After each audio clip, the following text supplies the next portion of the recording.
Hello everyone, welcome to F1 23.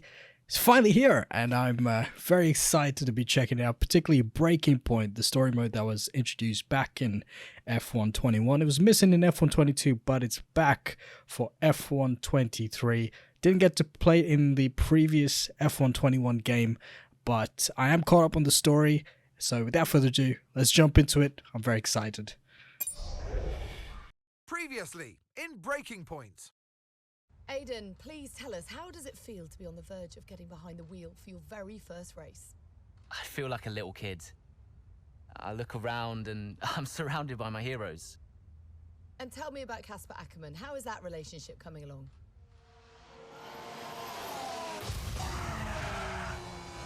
Oh boy. Oh. That's not good. It wasn't my fault. Well, whose fault was it then? He tried to stop them from signing you. Didn't want to play babysitter. We all feel sorry for you, mate. You never stood a chance with him. I had a call this morning from Christian Horner. You're being watched. You know what his problem is, don't you? Thinks you're getting too old. You want respect, you give respect. That's how it works. How about you give me a little respect? How about you earn it first? I'm done. You what? I'm retiring. Why didn't it work out between you two? He's on more money than me. What? He didn't want me on the team. Didn't I? And you thought I was past my best? So none of this is true. There's always gossip in the paddock. And ever since he's arrived, there's been one man at the center of it all. I want us to push for fourth. I want us to beat Butler. And I want that seat to go to you. So Alfa Romeo potentially on track to really upset AlphaTauri here. Butler's closing in on Ackerman. Down the inside he goes, and they hit each other. Butler into the barrier, and that looks to be the end of the race for him. The Dutchman looks to be continuing at. It's great to see him still in this fight, Crofty. Got the third, Aiden. What about Casper? We let Aiden pass. Let Aiden pass. We did it. We did it. Have you seen the crash yet? Butler's okay? Bruised ego, perhaps.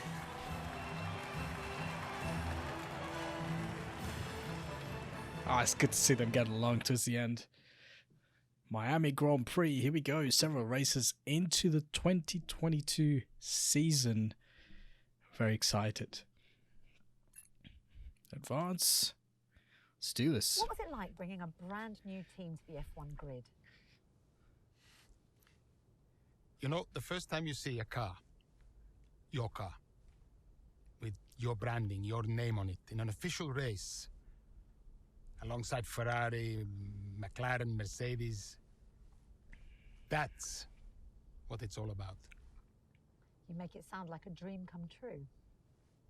If only.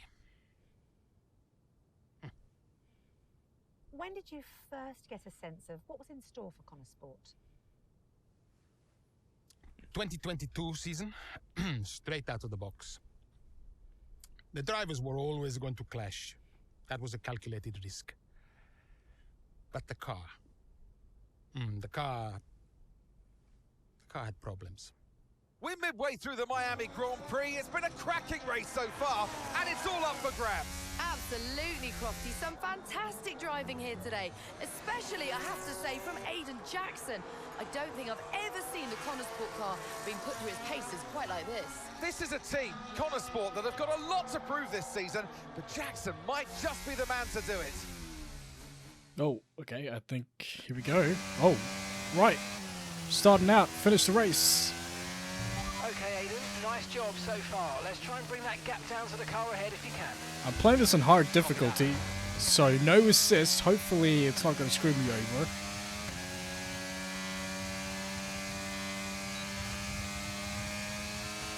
Gonna use a little bit of the ERS. Gotta close the gap on Sonoda.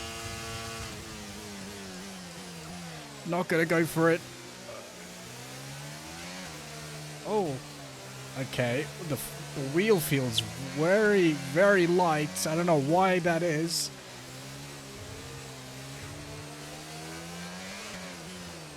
Oh. Try and use a little bit more overtake. Close the gap. Got the slipstream. Gonna get DRS for good measure as well. And we're gonna sail past Sonoda to take P13. Oh, definitely braked way too early there. Whoa, a little bit slidey there. Here comes Sonoda again. Well, royally messed that up. That's alright, we'll take it. We'll try and take it back again. Behind is 2.4 seconds.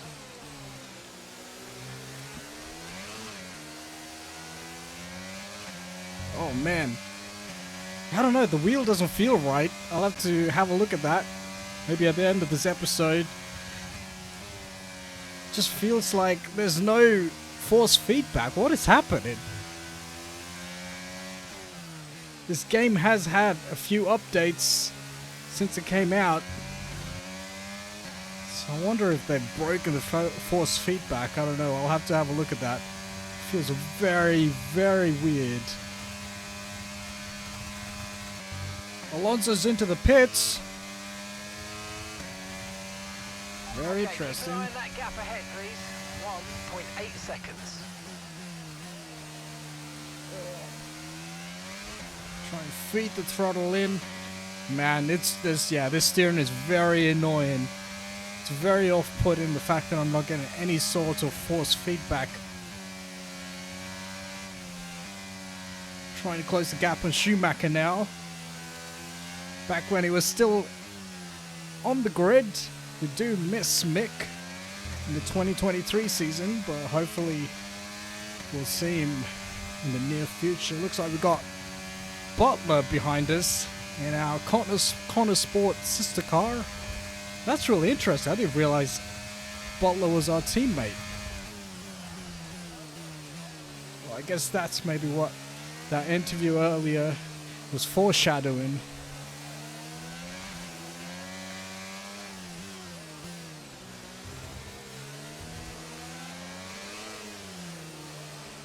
This feels so weird. Rear end getting a little bit lively. No assist, so that means no traction control. A little bit late on the DRS. Try and drag Mick on the inside line. Okay, good work. Great pass. Oh, very, very deep into the corner. Wheel sliding out of the exit. Definitely handles a lot better than F122, I'll say that much.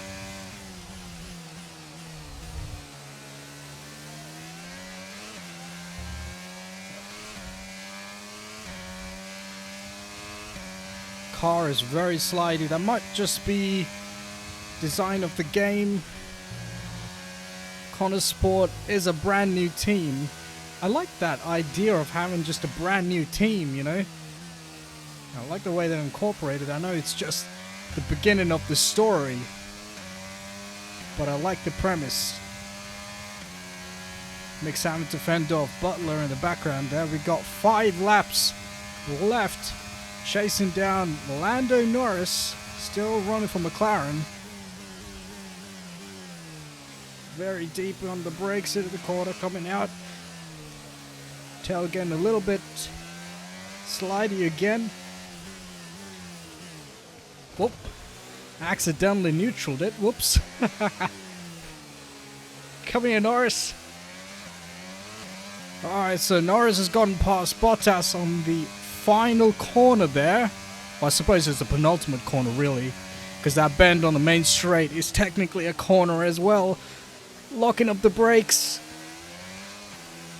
Trying to close the gap on Bottas now. Come here, mullet man. It looks like Butler's gone past Mick. Oh, car is very slidey.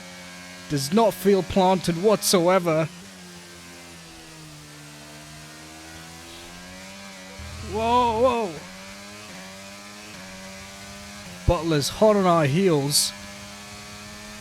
But we've got to get the DRS off Bottas, which is good.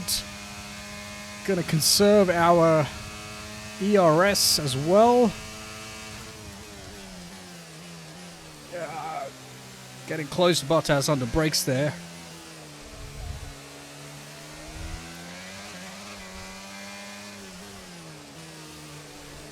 Now we're really close. Okay. And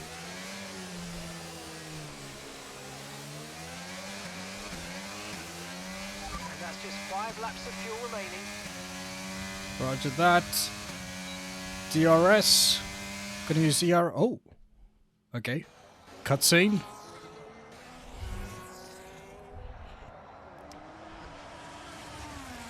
What's happening? I'm losing power. Why am I losing power? Oh no. Copy that. We see it. We're looking into it. Okay, I'm afraid you're going to have to retire the car, please, Aiden. Retire the car. Oh, you're joking. You're joking! Sorry, Aiden. Pull over now, please. Pull Wow. over now. I guessed this line. Ridiculous. And that's agonising for Jackson. Just a few laps left to go, and he's out of the Miami Grand Prix. With every race, the car looks like a constant problem for Connor Sport. It must be devastating for the drivers. Confirmation as the car comes to a halt, the Connor Sports Aiden Jackson won't be seeing the checkered flag today, but it looks like his teammate will. Jackson's DNF puts Devon Butler in a position where he might just be able to secure some points for Connor Sports. Aiden's out. Yep, engine problem, I'm afraid. Good job you got me. All right, Devon, don't push it too hard. Man, he's still such a douchebag. All okay, Aiden? Yeah, how's Devon doing? Yeah, he's doing all right, mate. He looks like he's going to bring home some points for the team. Good for him. Man, that's disappointing.